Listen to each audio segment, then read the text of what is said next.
So, all right. Well, if all of our panelists are ready, we will get started. Thank you guys for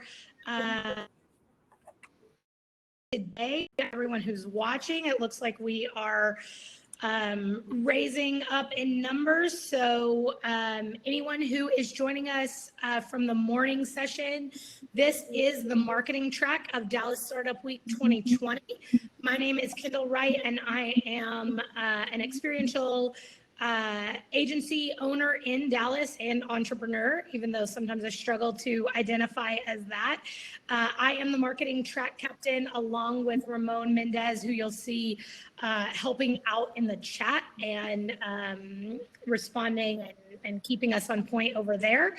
And I am so excited for you guys to be here today, both our panelists and the people watching. We have gathered a crew of marketing experts over the next 2 days to help give everyone tangible tips and tricks for their businesses. And what today's panel is about is the agency inside track. So giving you guys some inside knowledge on what those big agency or small agency budgets actually do. And I am so excited to introduce to you superstar and good friend of mine, Sandy Diaz-Haley. She is the Vice President of Digital Media at Mr. Cooper in Dallas and is the founder of the Badass Ladies Marketing and PR Network in Dallas that has over 2,500 rock star women marketing executives. And her biggest achievement is that she is just a master connector and has worked for every person in every agency and just knows marketing inside and out and is a tremendous human. And then her superpower this month is that she just had a baby 6 weeks ago. So I offered her to skip this panel and us replace her. And because she is such a badass, she is, oh no, our feed is cutting in and out. But we will press on. And she is such a badass that I'm so glad she is here. And Sandy, with that being said, I will turn it over to you. Awesome. Thank you so much. That's quite the introduction. And thank you so much for the opportunity to moderate all of these badass people. And obviously everyone is, they're subject matter experts in their own right. So excited to be kicking this off. I really don't think there's anything else I can say to introduce myself except to say that, I've worked for several PR agencies and I'm now on the internal client side. And so really excited to be hearing what a lot of these subject matter experts have to say as in regards to small business and startups, because it's kind of something that I haven't dipped my toe in about 3 years. So I'm excited to see, and a lot changes and there's a lot that evolves in that time. So really looking forward to what everyone has to say. So thank you. As Kendall mentioned, we really want to focus on actionable takeaways that folks can really take away from this. So building a brand is not only overwhelming, but it's also very expensive. So we want the folks on the panel today to be able to offer their expertise in terms of how can brands make every dollar count, right? And so that no one is wasting time and, more importantly, money. So with that being said, I'll go ahead and kick it off with Kendall. And you just kind of introduced yourself. Oh, wait, I need to have everyone introduce themselves. So Kendall, you already did that, unless there's anything else you wanted to add there. But if not, we're all good. So Brian, would you like to share a little bit about yourself before we get started? Sure. Hello, everyone. My name is Brian Powell. I'm the managing partner of Matchfire. Matchfire is a design and digital marketing agency that specializes in purpose-driven marketing. And so you'll hear me talk quite a bit today about purpose and what that means. So I'm not going to give that away just yet. I've been doing this for 25 years, all on the agency side, working for big agencies, small agencies, and my own agencies.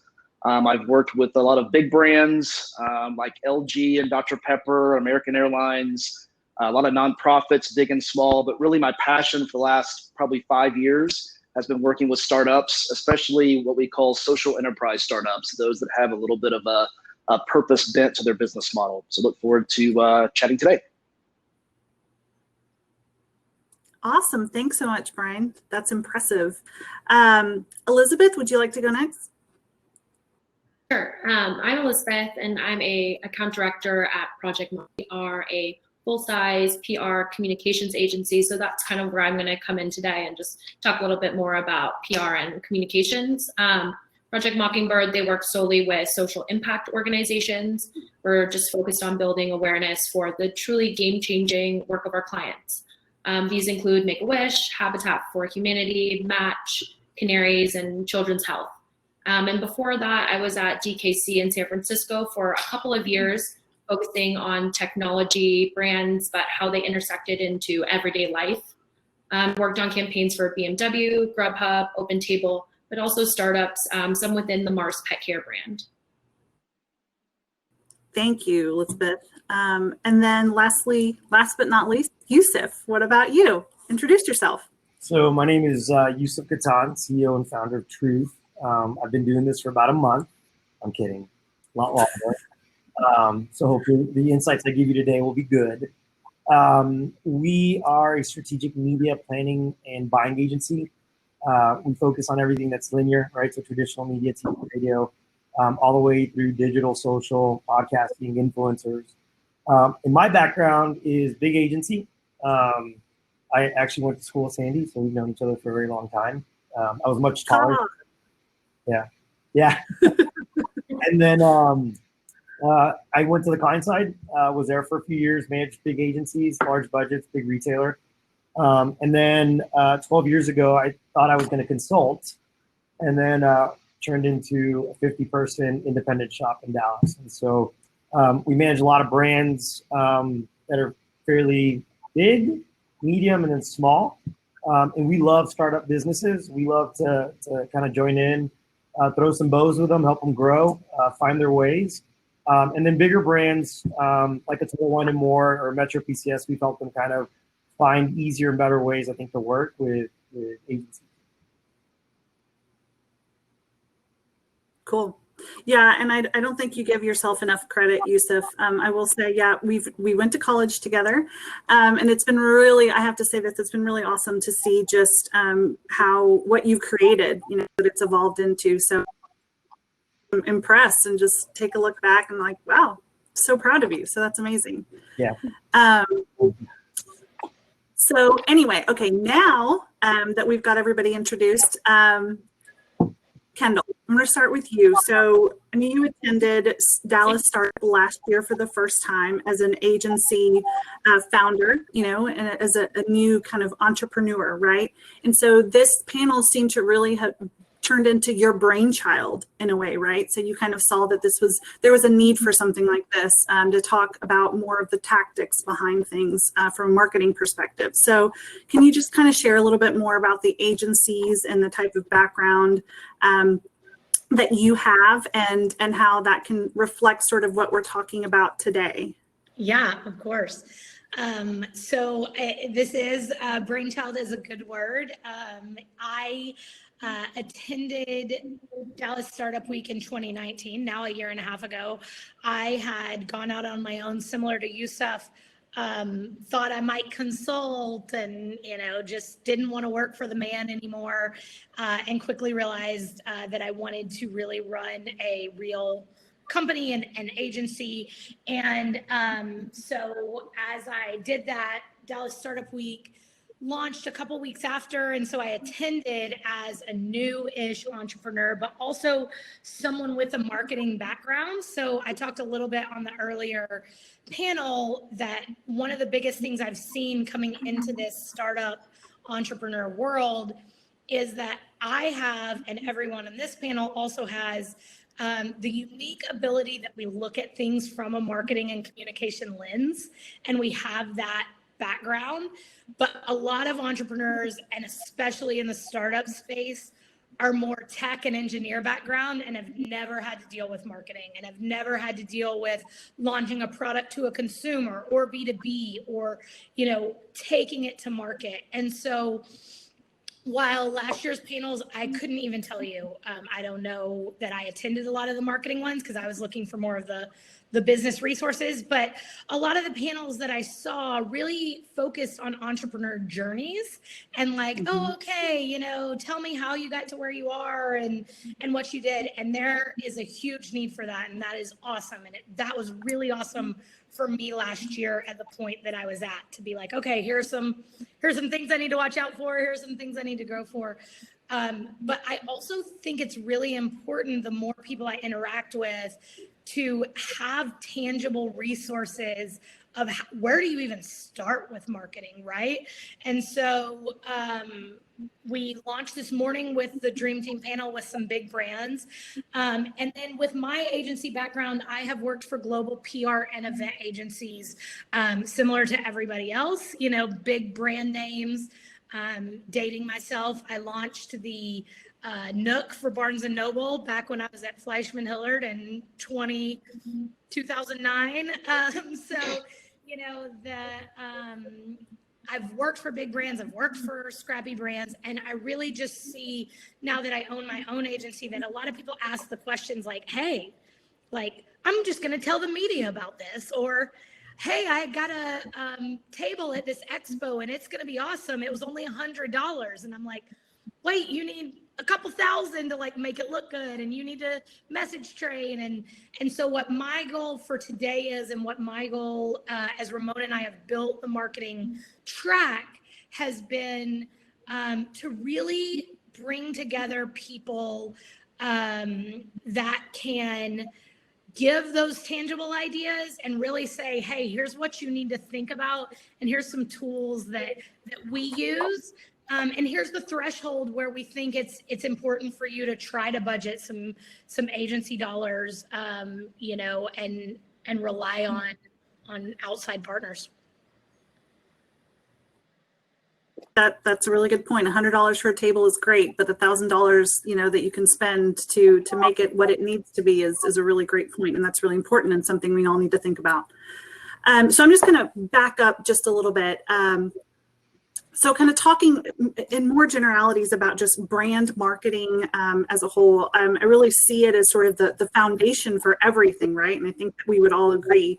So Brian, you know, your background really seems to be in identifying brand identity and brand marketing. I love what you said last week about really kind of thinking about the why brands exist. And I just thought that was just a really great way to articulate sort of what you do and your expertise. And so can you talk a little bit about, you know, that foundation? So what are some of the questions that you all ask your clients when you are creating those brands, you know, when we're getting down to the foundation, which is obviously really important before we kind of get to the step forward of let's market our brand, you know, what is our brand? Right.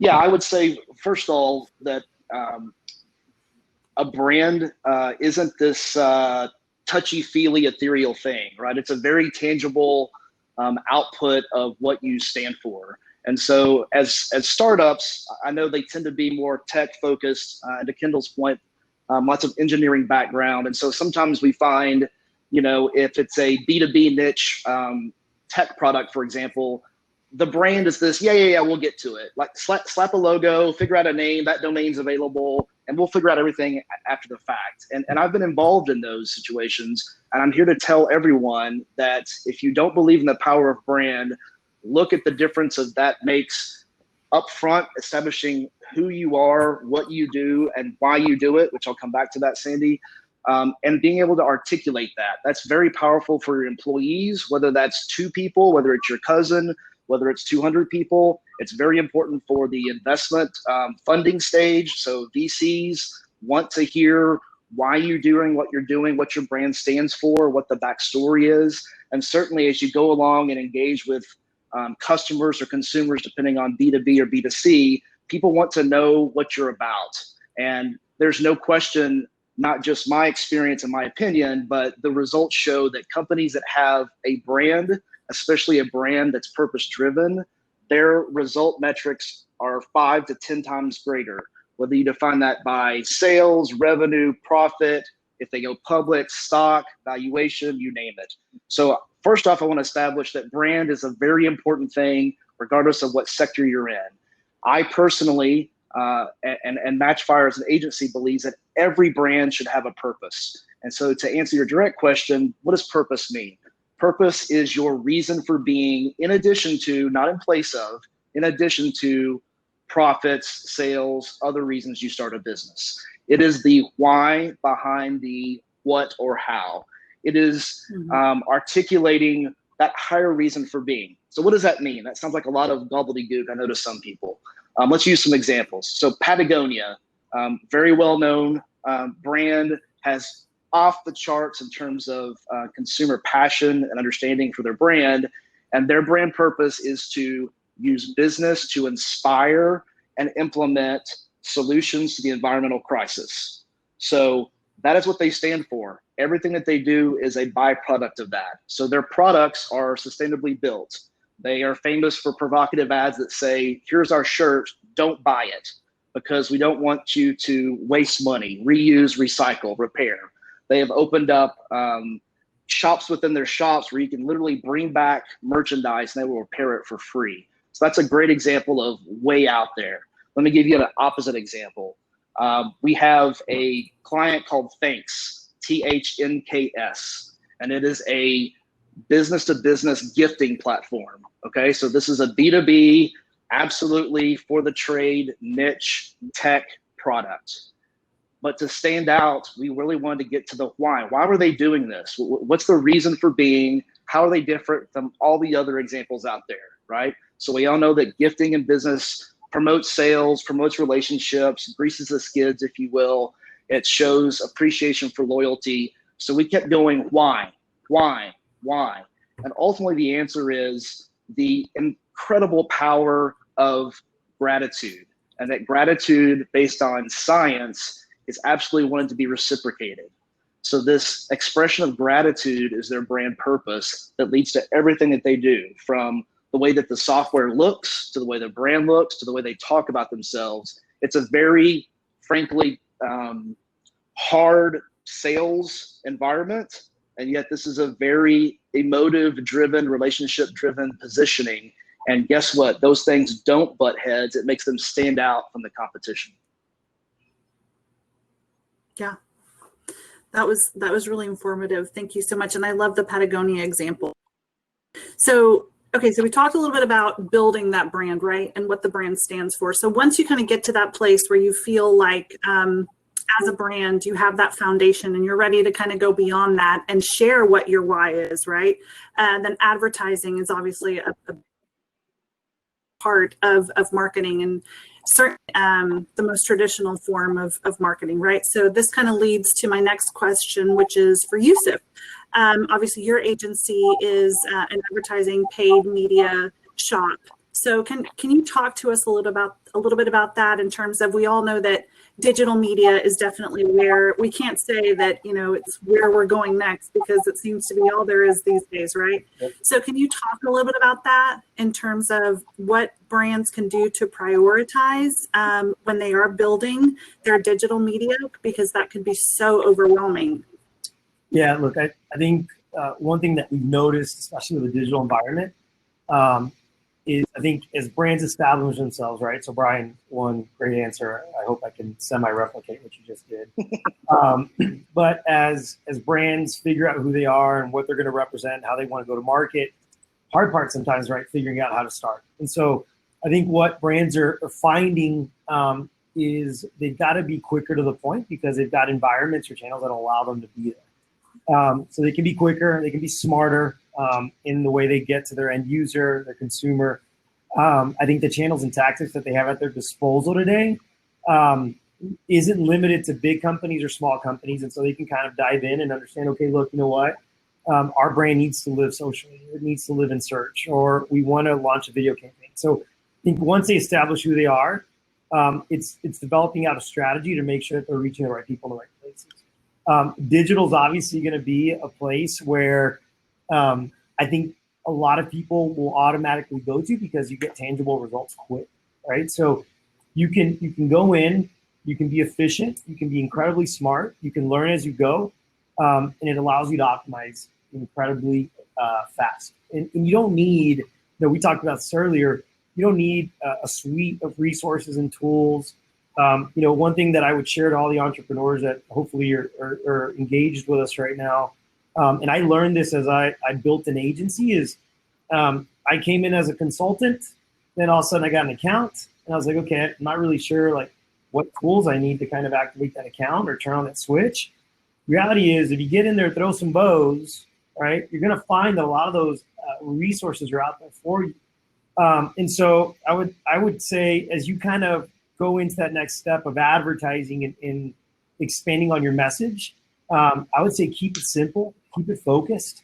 I would tell you, I am probably one of the biggest people that erred, right, as soon as I stepped off, because I wanted to be everything to everybody. And I wanted to build everything for my clients to be like TV, radio, outdoor, digital, social. Reality is, a lot of times the brand doesn't need that, right? And so I think if we can identify what our goals are, what we represent, where we need to be, you can keep it simple, you keep it focused. And I think the other thing is, right, as you kind of dive into the advertising environment, or even as you start your business, it's a great process. And so, Kendall, you've probably been down this road. Brian, you've been there. And I know Sandy and Elizabeth, I'm sure you guys go through this. And I know Sandy's very good at it. I'm not great at creating process. So I'm sure anyone here around me would tell you exactly that thing. So when I started day one, I felt I could do it. I'd had the experience. I'd managed agencies. I'd been client side. I'd handled $1 billion worth of ad spend. Piece of cake. And so when you're a one person shop, you don't think you need process, right? Because it all kind of comes to me. And what I found is I brought number 2 on, and number 3, and number 4, and number 10, and number 20, and number 30, that for everything that I hadn't done at the beginning, it was incredibly painful down the road. And so I would tell you, start to those processes, right? That thinking about how you want to approach your clients, the ways to get them activated, the ways to inform them, the ways to optimize. So, again, I think if you can keep it simple and focused, create that process, obviously leading you down that digital or social environment will be a lot easier as you grow a brand and a business. Yeah, I like that. Simple and have a process. I mean, what do they say? Keep it simple, stupid. Yeah, it's easier than so it is, right? People don't take advantage of it when they should. So yeah, absolutely. That makes a lot of sense. Well, and Yusuf, I think for me, that is one of the interesting things, again, at the intersection of this marketing world and entrepreneurism, is that you think you're so close to the product as an entrepreneur that you want everyone to know all of its features and it's like, then when you think about the most successful advertising campaigns, like Nike is Just Do It.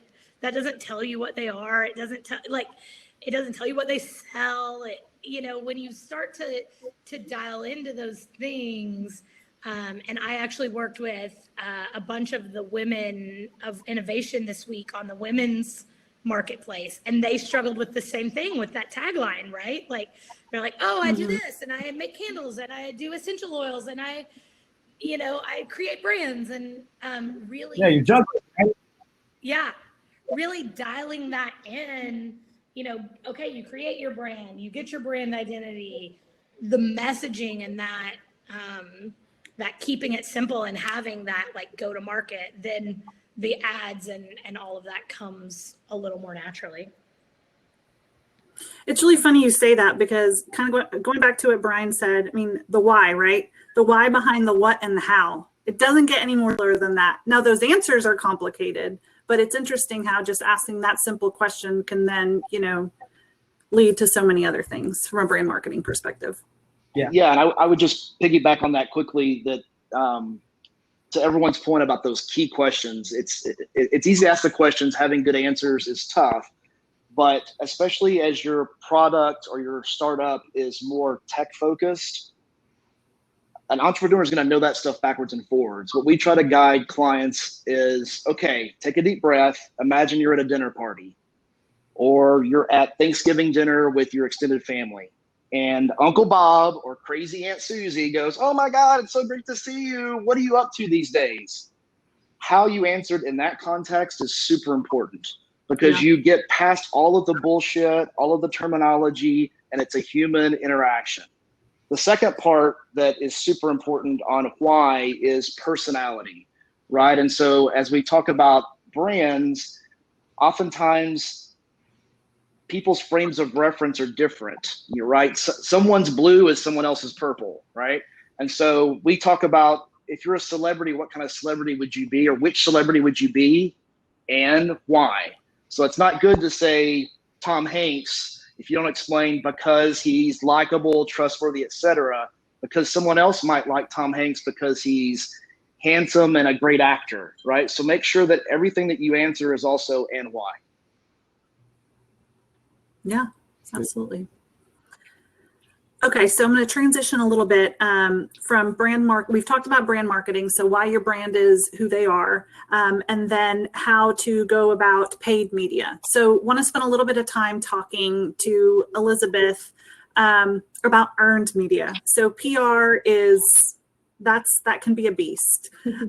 So can you kind of talk to us a little bit about that? When it comes to earned media, what should founders really take into consideration when they're looking to contact a reporter, or just like, even where do you start in terms of who do you want to reach out to? Is it audience? Like, where do you even begin? It's kind of a loaded question, but I'll let you take it from here. Yeah, I think we all come to find that PR is a little tricky. And I think to answer your first question, what should founders consider? I think you should think about your objectives and really what you want to accomplish with PR. For example, are you trying to grow users? Are you trying to get in front of potential investors? Are you trying to build up your executive profile? I think, like we've been talking about, just keeping it simple and really identifying, what needle you're trying to move and what you're trying to do with the PR. And then from there, you can build out a PR campaign, work, with a PR agency to help you tackle those objectives. And then I know everyone gets really scared about reaching out to a journalist, and it can be a little tricky and hard to navigate, but it's really not. I think they're open to conversation and learning about your company, but it's really important, relevant to them. So you shouldn't be sending, to a food writer unless, somehow it works with their beat, or you spin that creative angle, which an agency can help with. But if it's not relevant to them, they're not going to cover. So you just want to make sure that the news or the information you're sending is extremely relevant to what they're going to cover. I have to stress, you just got to do your research on what and like I said before, this is where an agency can come in. They also have the relationships and the strategic ideas to help with that brand awareness. And Yeah. Elizabeth, I can't turn off my moderator button in my brain, Sandy. So sorry if I'm speaking over you, but It's okay. I just did it for 2 hours. So now I'm like, but Elizabeth, You can't help yourself. I can't. It's such a great point, but and Sandy, you may have an answer to this too, or anyone, but I think people often say, especially that aren't familiar with the PR side of things, like, well, my goal is to be on the Today Show and I want to be on the news, right? Yeah. And I think, especially when you work with bigger global brands, it's the Today Show or it's CNN or whatever, the New York Times. But in Dallas, it may be, I want to be on WFAA, right? I want to be in the Dallas Morning News. But if they don't answer your question, Elizabeth, which is, what are your goals? Like, what are you just trying to get notoriety for yourself? Are you trying to drive users? Can you talk a little bit about the different channels, of PR? Like, if someone's goal is to get users, what strategy you're going to take versus if someone's goal is as the CEO, I want to be famous, Yeah. For new users, you want to be targeting those consumer outlets. It really depends on what type of product or service that you have and who's going to be using that.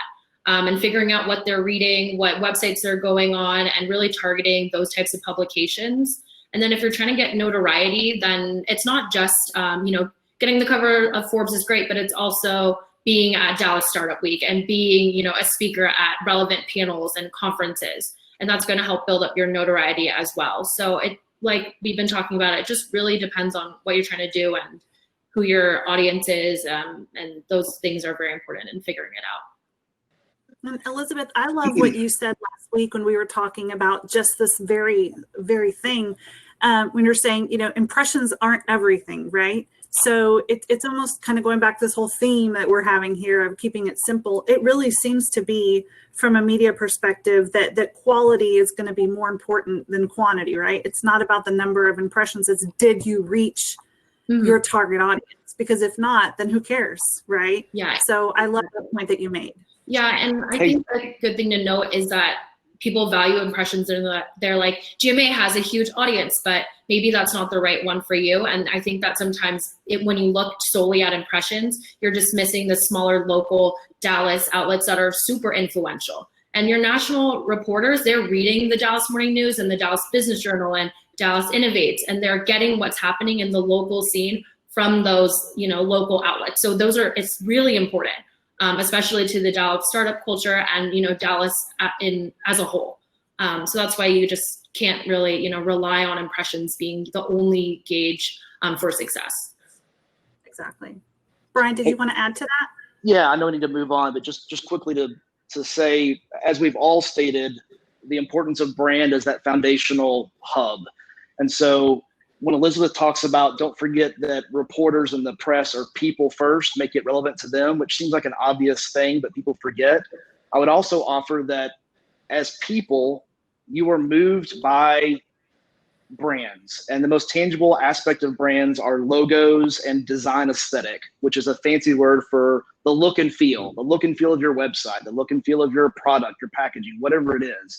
And so the point we're all trying to make to these entrepreneurs that's hopefully helpful to you guys is, regardless of your stakeholder, your audience, a reporter, an investor, a consumer, a customer, strategic alliance partner, the first thing they're going to do is make a often unconscious opinion about you and your product or service. And that's based on your brand. And if it looks good, feels good, and kind of stands for something, that's going to immediately move you to the top of their list, versus it might be an awesome product or this revolutionary service that's going to change a category, but the logo looks like it was done in clip art and the color palette is from an elementary school kid, then they're going to make judgments right, wrong, or indifferent about you. Yeah, no, that's a really good point. Okay, I'm going to shift a little bit.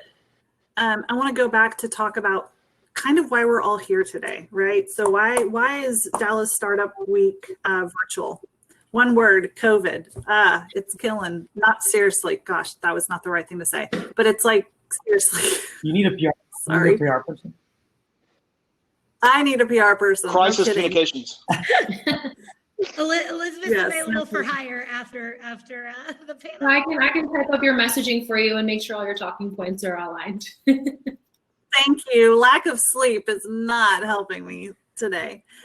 So the reason we're all here is obviously because of the world and the environment that we're in right now, right? And so there's a lot of things that have had to pivot and change, and experiential marketing has obviously changed. So Kendall, do you want to talk about that a little bit? So is event and experiential marketing dead? Where, you know, what do founders need to take into consideration in this new world that we live in? Yeah.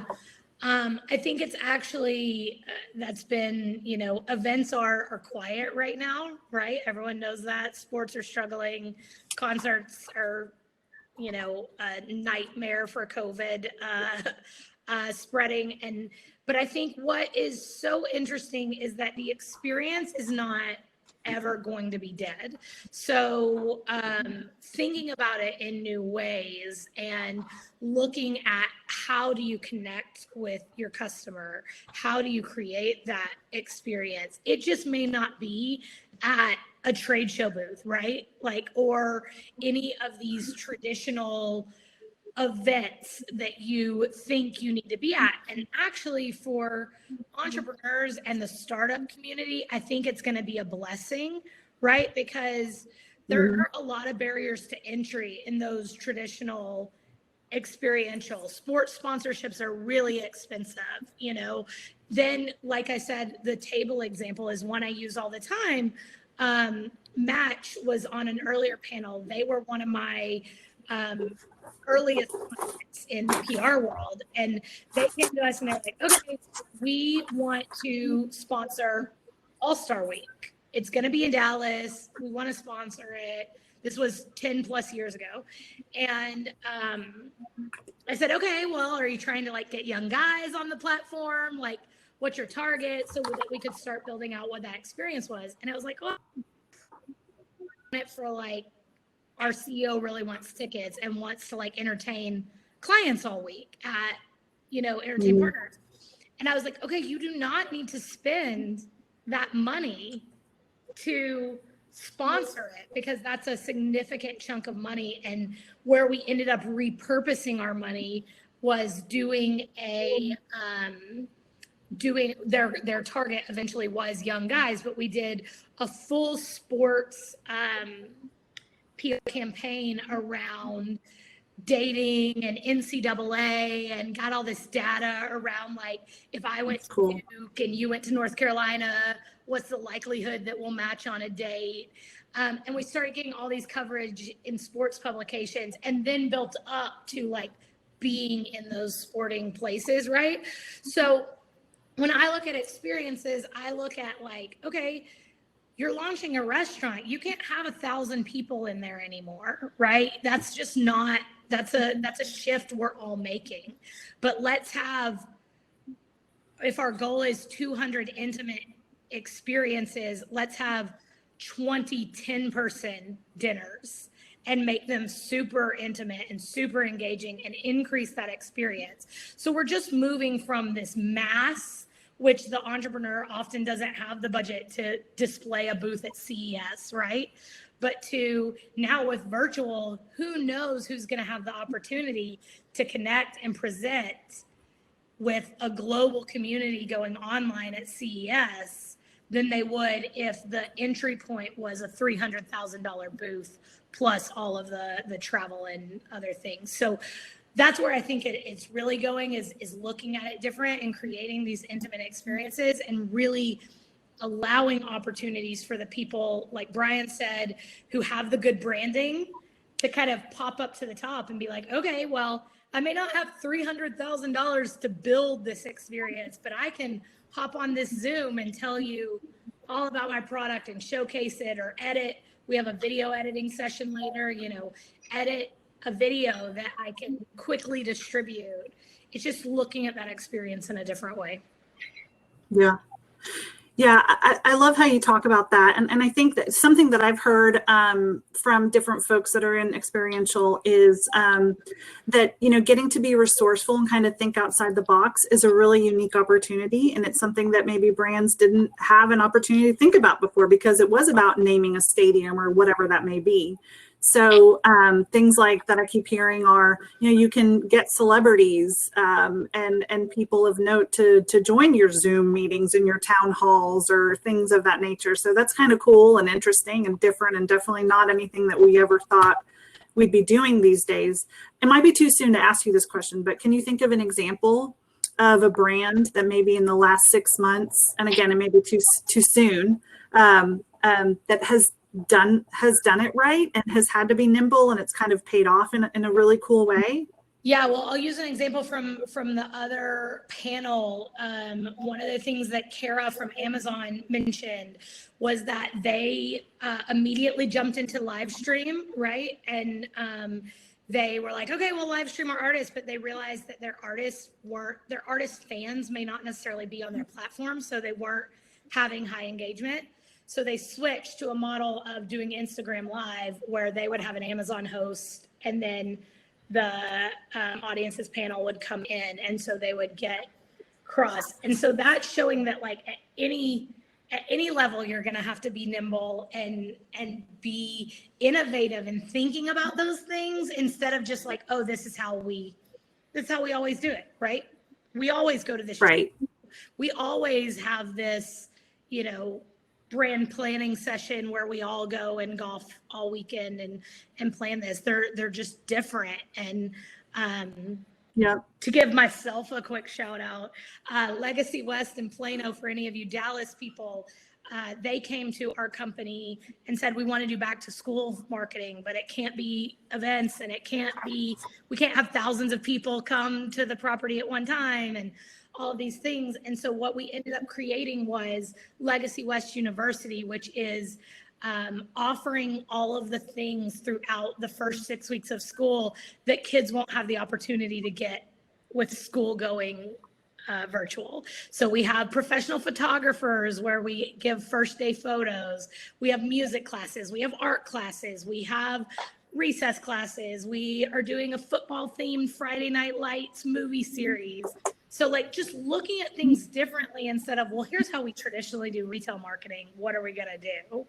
And that I think is what's key for any brand right now. Yeah, it's different, but it's really exciting because I don't know. I keep thinking, what are people going to think of next? I'm too old to be doing this, but I was watching the VMAs a couple nights ago, and I just thought, how did they come up with all this? And Lady Gaga's Mask Mike and all the it's just interesting. So I keep looking forward to seeing what else is out there and what's to come. So it's pretty exciting. It's innovative. Innovative. So let's talk a little bit about tools. Okay. So there's so much out there, right? And I guess a lot of this really depends on prioritizing what are your needs, whether it's, SEO or tools for lead generation or CRM or content marketing. Are there any tools out there, whether it be Canva or MailChimp, that your agencies use that you all would recommend would be worthwhile for founders as they're looking to start up or kick off their marketing? You want me to go? Sure. All right. So look, I think as you kind of find your way and figure out, to your point, what your priority needs to be from a resource standpoint, again, keeping it simple, right? I think, look, some form of CRM is always nice to have. I think when we started, it was kind of thought as almost like what a lot of big groups would look at a DMP, right? Like it's this I must have, and it's going to help me manage all my data, and it's going to help me organize myself. I would tell you, I think a CRM as basic or as aggressive as you want to get will help you organize, I think, everything that you're trying to do internally, and then will also help you manage external. Will create process automatically for you. So I think that would be an interesting one to look at. And I think you can get in really honestly now. I mean, there's HubSpot, the Salesforces of the world. I mean, they're very affordable, right, at their base levels. And I don't think a small organization needs more. Obviously, from an advertising standpoint, there's a lot of tools that we leverage today that I didn't have day one. Today I can look at store traffic attribution with hands to keys. So I can go look at that today and I can tell you what your store drove because we track device IDs. You don't necessarily need to go do that, right? Like day one. And so you build up against that. But so much of these platforms that I think are required for a lot of these smaller brands, medium-sized brands, are self-serve, right? So you can go into Facebook, you can go into Google. They've made it incredibly easy for the common Joe to go in there, build a campaign, understand it, right? You'll learn as you go, how to optimize. So I think there's a lot of those environments that you can come in, they're programmatic. So, the machines are doing a lot of the work for you. You stay close to it. So I think there's those types of opportunities where you don't have to go and spend a lot of money. You don't have to go and register with Tableau to have a business intelligence tool day one. A lot of these self-serve environments will be able to feed or give you that data that you need. So I would say, at least from an ad standpoint, I would start probably with CRM if you need really one to kind of organize your information and the data that you're going to manage. And then I think a lot of the stuff that you're going to go and implement from an advertising standpoint, you can manage today. I mean, Hulu just launched their self-serve platform. So now you can place video ads, right, across connected device environments, which a year ago you couldn't even do that. So I think it's going to give flexibility to a lot of startups and entrepreneurs that are looking to either push their brands, right, if they're not at a place yet to afford a third party to come in and help them, or, right, they can manage their clients' threats. And so I think that's a big piece of some of the environments that at least we're playing in that's allowed us to be flexible and save in dollars and have access to a lot of these really cool tools. Yeah, that makes sense. And I think it's just kind of, it's a question that's going to be different for everybody, right? Because obviously your area of focus is paid media, whereas, other folks have different objectives. So other tools are going to be important to them. So prioritizing is key. Do you guys have any other thoughts on other tools that would be helpful for those that are starting to market their brands? I would say this is a bit of a unsexy answer, but Uber Conference is I think it's $20 a month, and we use it. And for that, you get either a 1-800 or a personalized in your area code number. That's a no pin dial-in. So this is a little bit before Zoom took over the world because of COVID. But the importance of, because as much as we all use email, conference calls especially are just the way of the world. Again, whether you're talking to strategic alliances, customers, potential investors, business partners around the world, the ability to have a simple, like, what is the effing code? It's a 17-digit I can't remember, causes so much lost time in our work world. Uber Conference happens to have a funny little on hold waiting song that I can't tell you many times has set a better tone for my meetings because people are kind of relaxed. It takes them off their tense, like how they're coming into a conference call. So that's one I would say is a very practical answer. Uber Conference. It happens to have shared screen and video conference ability as well for that like $20. It's just that Zoom has overtaken kind of the world as the brand leader, as it were. The other thing I want to touch on quickly is, to Yusuf's point, look, there's self-serve versions of software out there. There's demo versions that you can sign up for a demo and hook a credit card to and cancel after 30 days and get light versions of tool software. Google can get you access to all sorts of information that people make public. I think the point you're going to hear all of us make is tools is one thing. Insights and ability to do something with it is another. And so let's use Yusuf's CRM example. To his point, whether it's MailChimp or HubSpot or Salesforce or whatever, it doesn't matter if you're one person or a million people, or if you have $1 or $1 million.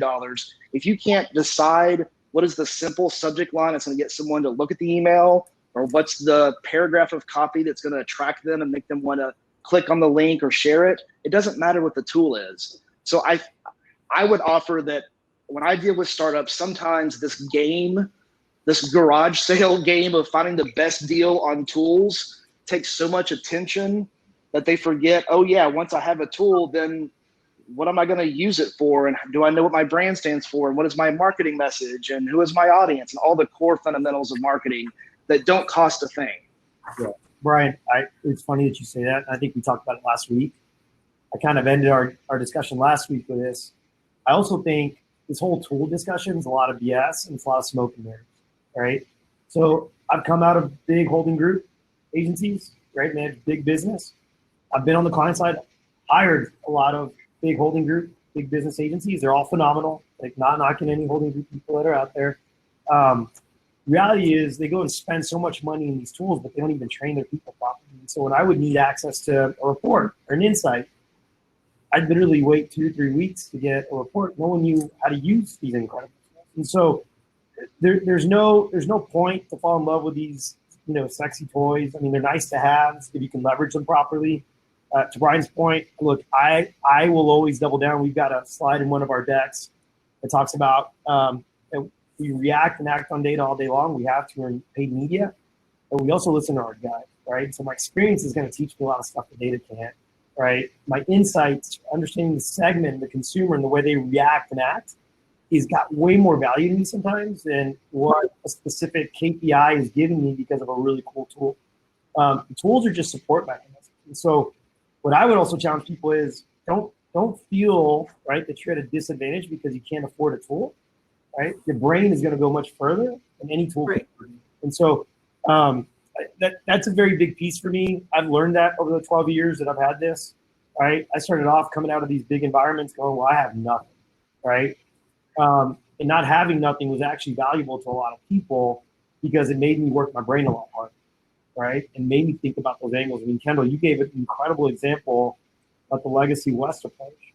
Right? There is no tool that would have given you those concepts or those ideas or those insights, right? But you took something contextual, you brought the emotional piece that people are missing out, and you brought it together, and it's going to flourish. It's going to be an amazing idea. So I would agree with Brian. I think just be careful. Don't lose time on it. If your product's good enough, if your ideas are good enough, your team's good enough, trust all of that. You'll find that it's going to take you very, very far.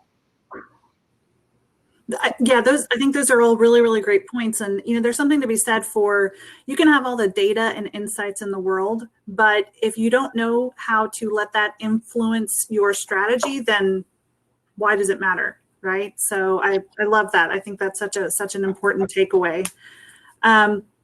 Okay, I just want to spend a few minutes addressing some of the questions here that we have in the chat. I know Allison Hall has got some interesting questions, and I want to make sure that we have enough time to get to what she has to say here.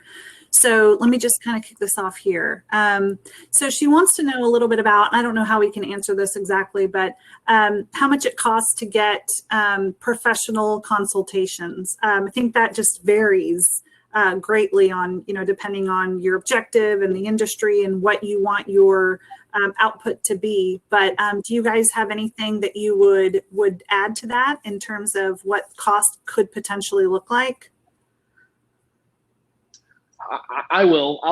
So this is a passion point of mine, in that we as agency people have historically shied away from being transparent with our pricing.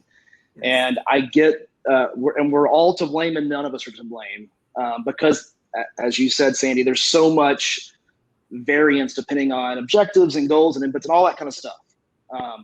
I would say my answer, which the rest of the game may agree or disagree with, is you're going to get varying levels of output, quality, and service depending on if you're using the independent consultant freelancer versus a small agency versus a large agency.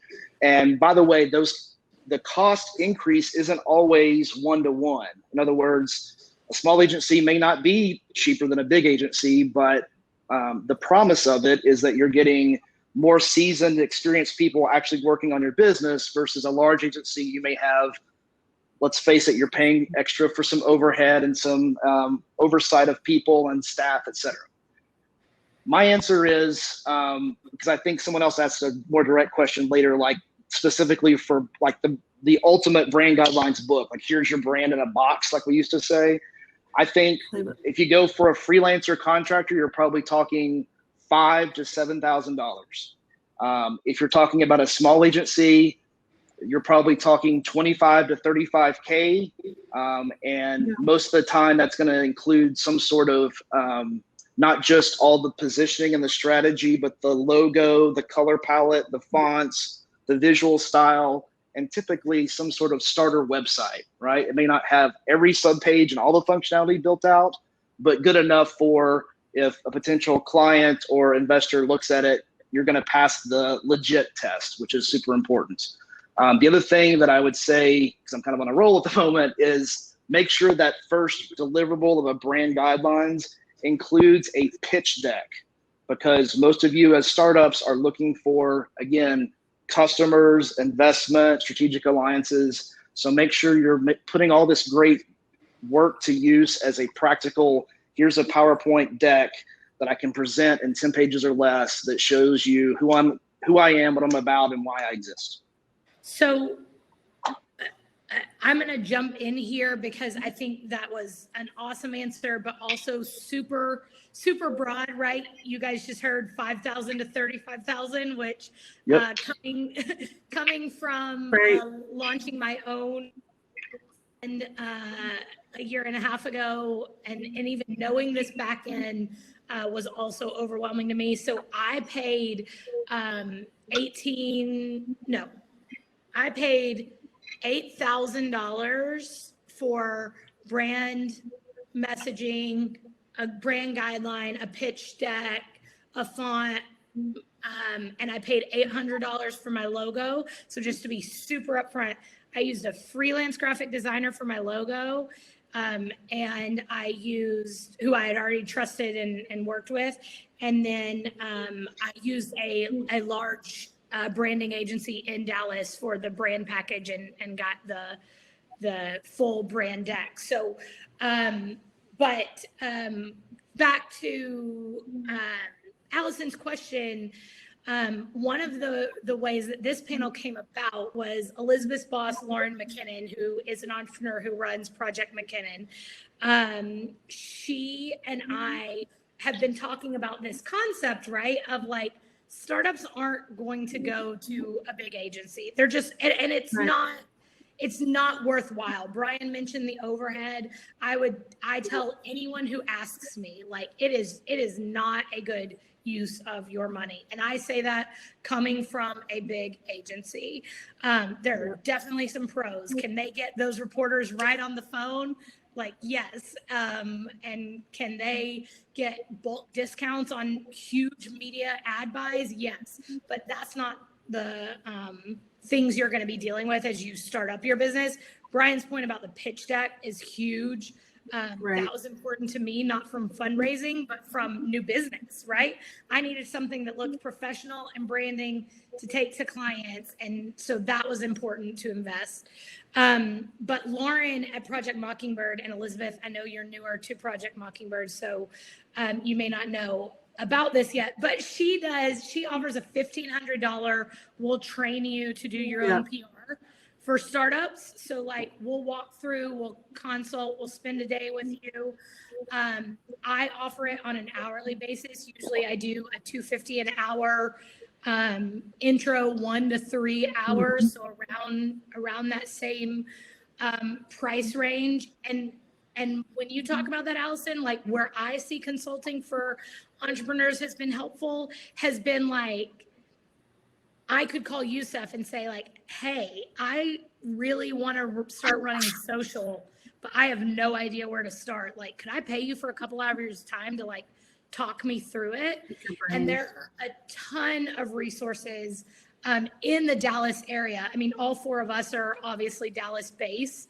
And I think that networking at this event, reaching out to those companies, I mean, because I don't know that you're not going to be the next Uber or Rent the Runway. So it's very beneficial for me to give you 30 minutes of my time for free, or to give you a couple of paid hours that are a smaller chunk of your money.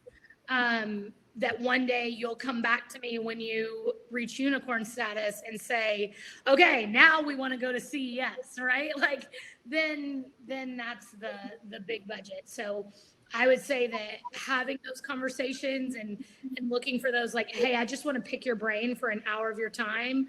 Can I pay you for that? Are really beneficial.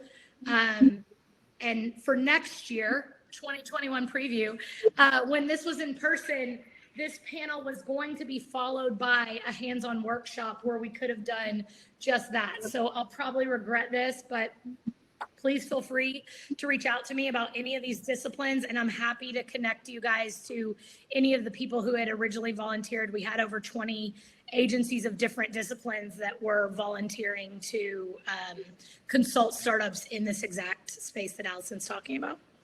Yeah, Kendall. Sorry, that was a lot of rambling, guys. No, look, I think That's great. I would tell you, I think I do that a lot. I think, Sandy, was it 3 years ago, whatever it was, went to lunch at Gloria's, and we were talking about Badass Ladies, and she was starting this thing. It was your first meeting that night. You're like, yeah, I kind of put it together, and then it was like, That's right. So Yeah, I probably brought you good luck. Let's be real. you did. You. So Awesome. I think we talked that night about like, how do you expand and how do you grow and what should I do? And so I think one thing to know about agencies or consultants, right, whatever you want to call us, especially because we're independent, we love the startup environment, right? So there's a brand that we manage now called Bison Coolers, right? Bison started off family owned. Now we're making a run at Yeti, right? These guys will probably be purchased in the next 5 years by a big private equity for the same amount of money. Incredible guys.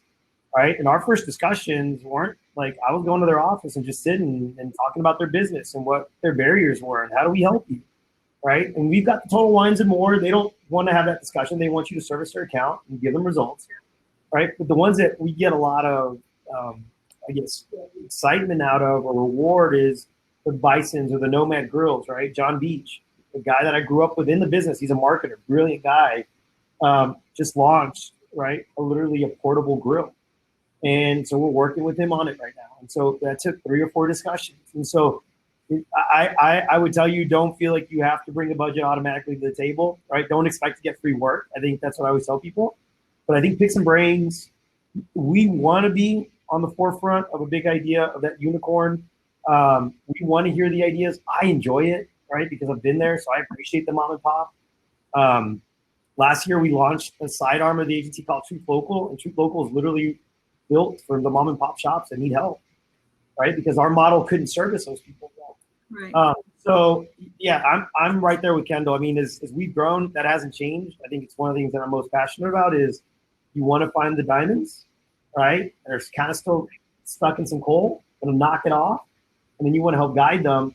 And eventually those are the people that are going to be the closest to you, the most loyal to you, because you're willing to take a chance, right? And I think I wouldn't be intimidated about finding the right consultants or the right people. I think if you've got an idea that you believe in, I think you're going to find people that are experts that are going to want to sit there right there with you and try to help you out.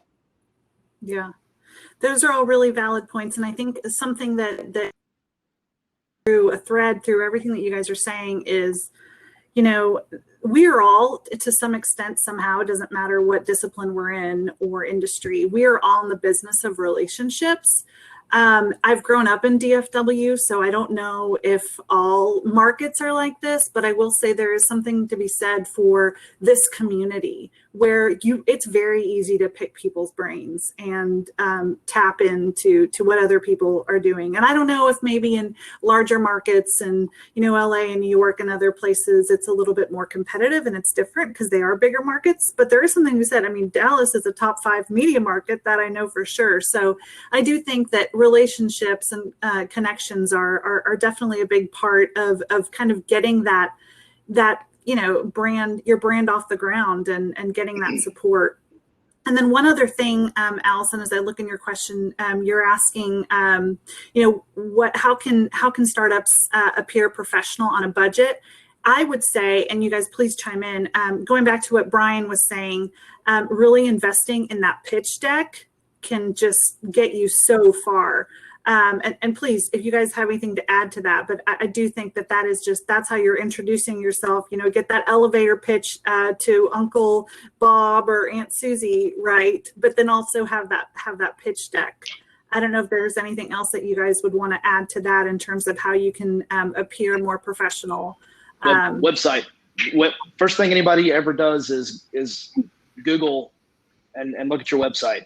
So again, whether it's 1 page or 20 pages, however you get it done, ensure that it looks quality because you're going to be judged by it. In fact, we tell people all the time, it is better not to have a website than to have something that looks below par. Yeah, no, absolutely.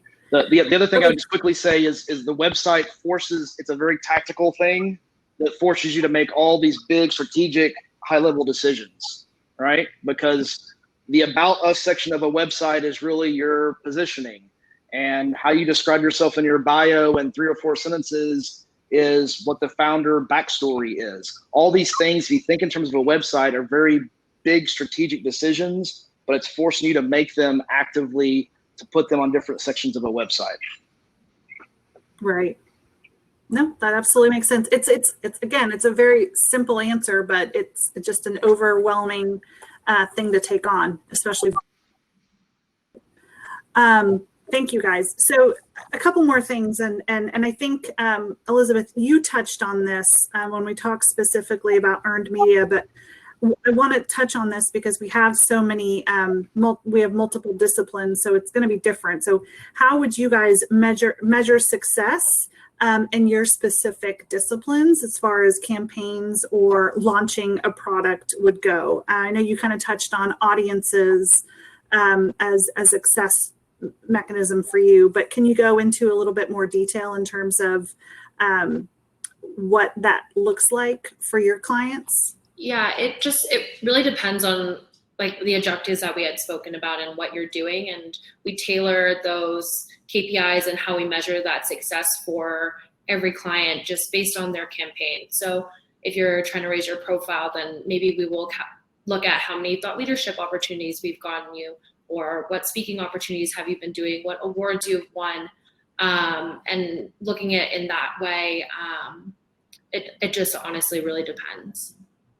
So is there specific measurement software that your agency uses to track campaigns? Yeah, so we actually use a software called Critical Mention, and they look at a number of different things from impressions to sentiment, which is what people normally measure against. But like we talked about, impressions are just not a really great tool to gauge success. And if you don't have access to Critical Mention, there are other ways to figure that out. Okay, and what would be an example of an alternative to Critical Mention? Like I said, like for KPIs, it depends on what you're laddering up to, what objective. An example I gave was if you are looking to build the profile of your CEO or your executive team, then you're not necessarily looking at like how many about impressions. You're just looking at how many speaking engagements or thought leadership opportunities that you've secured. So just taking a look at how many do you want to get into? What is the goal for that? And if you're laddering up to that, I hope that answers your question. Yeah, no, definitely that makes sense. What about the rest of you guys? What kinds of tools, measurement software tools, do you all use to measure success in your disciplines that you think could be of value for these folks? I mean, from an ad standpoint, we need an ad server from a digital environment, so we use DCM. It's a Google product. I think anyone can have access to it. And you can leverage it through third parties, right? So the cost isn't as big. It's just an upcharge on a CPM base. We actually went out and actually just built out our own data warehouse that kind of feeds in. So we get a lot of access reviews in that environment. And we did it because the software was just so expensive. So everywhere we go, I look at it and I'm like, all right, so what does this really take to build? And I would tell you, like, just with all transparency, I think it cost us $15,000 to build over a few months. And now we built in APIs, and literally all our social environments and all our media environments feed into one place. Automatically kicks out to a business intelligence tool, so it's very easy for us to react. Not everyone's going to be able to do that day one. So I would tell you, I think, look, there's simple places, and I would leverage the programmatic spaces that we talked about earlier. A lot of these environments are going to automatically give you the data that you need, right? That's outside of impressions, right? So you can look at what I call vanity metrics, clicks, engagement, all that kind of stuff. You can look at conversion, and you can look at building in ROAS models, so return on ad spend. You can go down that path. So, I mean, for us internally, we use a lot. Depends on the client, depends on what their expectations are. We've worked with third parties as well. You can go to Pandora today, and they can use a third-party ad server to tell you if someone listened to an audio spot, went away from their site, came back an hour later, went to the site and purchased, right? And so we've got view-through impressions that they can track. So I would talk to the partners or the vendors that you guys are leveraging. I think you'd be shocked at what they can offer you at no cost. And I think leverage it until you don't need to. So, I mean, we still do it. And I would tell you all the big groups do it too. Yeah, I'll give, I know we're up against the time, but 3 low to no cost options to use this point: SurveyMonkey, LinkedIn, and Google Analytics. So SurveyMonkey, everyone has probably used it. There's a free version. The paid version doesn't get you that much more insights. Again, the point we're all been making to you guys entrepreneurs, it's less about the tool and more about what you're doing with it. But for brand feedback, you can do a quick survey of 10 people, 100 people, it doesn't matter, and offer them some incentives. So you're gonna be entered to win a $25 Amazon gift card. It doesn't have to be big. The only watch out is make sure you're not asking, do you like this brand? Do you like this logo? Or be prepared for the answers, right? The better question is, what does it make you feel? Does it conjure some emotion? LinkedIn, in terms of, to Elizabeth's point, a lot of this is about organic word of mouth. So if you have a great post of a great product and you've got some great connections, how many shares and likes are you getting? And to Yusuf's point on the self-serve, spend $100 on your credit card and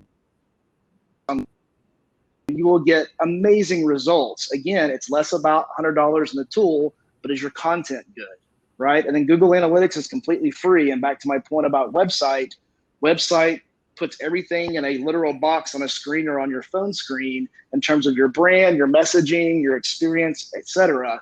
So if you've got some ability to promote it, whatever that is, look at your Google Analytics and see, are people, when they come to the site, if it's 5 people or 500 people, it doesn't matter. Are they bouncing off of 2 seconds? Are they going to a subpage? Are they taking actions? Are they filling out a contact form? Those are all invaluable real-time data points you can use to then refine and build.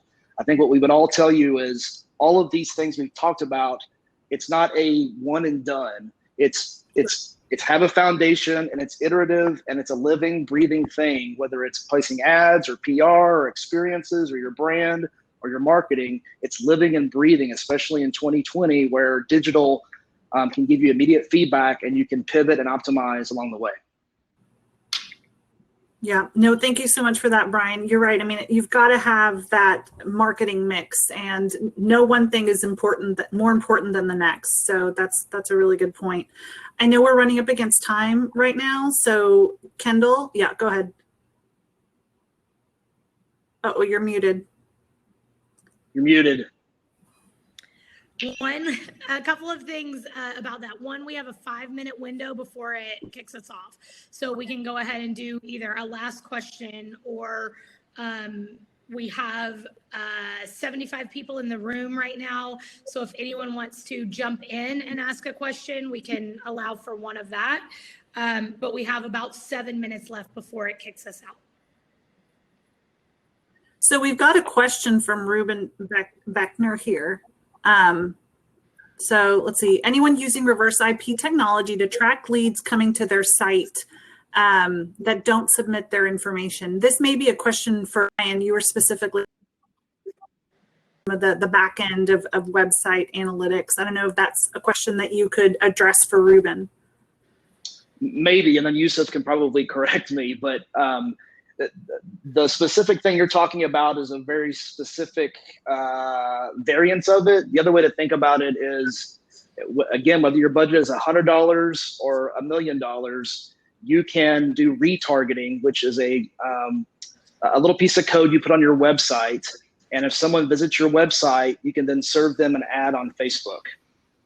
So if everyone as humans is seeing when you go to a website, it says accepts cookies or decline, that's an example of tracking where you've been and then serving you, in theory, highly relevant ads because of that. Yeah, we don't. So this is probably a better question for my ad tech director, but we don't necessarily focus on IPs. And so if you think about an IP, there's so much that can be done to an IP, right? That won't give you accurate data. As an advertiser, we actually steer a little bit clear of Google Analytics. So if you ever look at ECM in your ad server and what we serve and spend and pixel to get all that data back, there's usually a huge variance, right, from Google Analytics and BCM, which is actually your ad server. And we've seen variances up to 60%. And everything from traffic to like results to clicks. And we used to have to do this very intense report for MassMutual because they lived by GA. We did not live by GA, but we needed to show them that variance, and we would apply this percentage weekly to our leads and our conversions. So what I would do is, I think to Brian's point is, within a DCM environment or an ad serving environment, what you do is you pixel your site, and you'll be able to get all the information and data that you legally can get, right? Obviously dealing with CCPA and all those types of regulations. And then you can retarget, you can follow that person. They don't have to leave one piece of information on the site. Right? They'll be anonymous in name, but you'll have the ability to track them and retarget and remessage however you feel appropriate. You can do that with 1-week windows up to 60-day windows. So hopefully that answers the question. Yeah. Great. Thank you, guys. What else, Kendall? I want to make sure that I think we've answered everybody's questions in the chat. Is there anything else that you think we need to go through? No, this has been amazing. I'll give one last call for any questions. If anybody wants to type one in real quick. Oh, here comes Ruben. Oh, now he's gone. Ruben, are you there? Yes, I am. Can you hear me? Did you have another question? Oh, We can hear you, Ruben. can you hear me? Yeah, we can hear you. We can see your water glass and your stairs, but we can See hear your water glass. Whiskey glass. Oh, Perfect. not even better. Yeah, Kudos. it's a two glass. So sorry I can't have my video, but question regarding programmatic or behavioral based marketing, programmatic marketing.